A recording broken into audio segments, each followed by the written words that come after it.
Dans un outfit vert kaki, l'ex-mannequin Linda Evangelista était difficilement reconnaissable ce mercredi 25 janvier 2023 à l'avant-première du film Magic Mike Last Dance à South Beach en Floride, voir notre diaporama.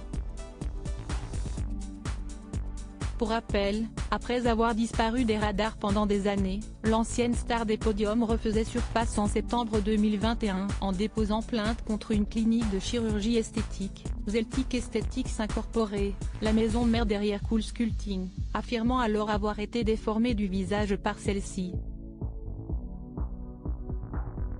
Elle réclamait notamment la somme de 50 millions de dollars de dommages et intérêts. Quelques mois plus tard, en février 2022, la maman d'Augustin, née en 2006 de sa précédente relation avec François-Henri Pinault, posait pour le magazine People, dévoilant ainsi sa nouvelle apparence. Je ne me regarde plus dans les miroirs, cette personne ne me ressemble pas, regrettait-elle dans les pages du média américain, avant d'expliquer les raisons de ce fiasco. Dans les 3 mois ayant suivi un traitement qu'elle prenait et qui était censé détruire ses cellules graisseuses par le froid à l'aide d'appareils approuvés par la FDA, l'agence de santé américaine, note de la rédaction, elle avait constaté que plusieurs zones de son corps se mettaient à gonfler et durcir jusqu'à s'engourdir.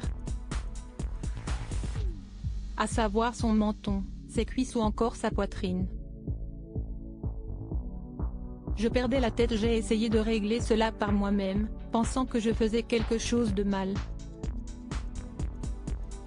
J'en suis arrivée à ne plus manger du tout, je perdais la tête, se souvenait-elle, précisant qu'après cet incident, elle était retournée chez le médecin pour lui montrer les dégâts, avant que celui-ci ne lui annonce qu'elle était victime d'hyperplasie adipeuse paradoxale.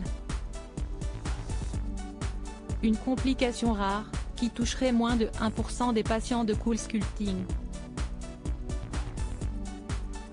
La compagnie avait alors proposé à l'ex-compagne de Fabien Barthez de lui payer une liposuction des zones gonflées avec le médecin de son choix pour arranger les choses. Mais devant signer un accord de confidentialité, elle avait refusé, préférant payer de sa poche 2 opérations, en juin 2016 et juillet 2017, qui ne lui ont finalement pas permis de retrouver son corps d'antan.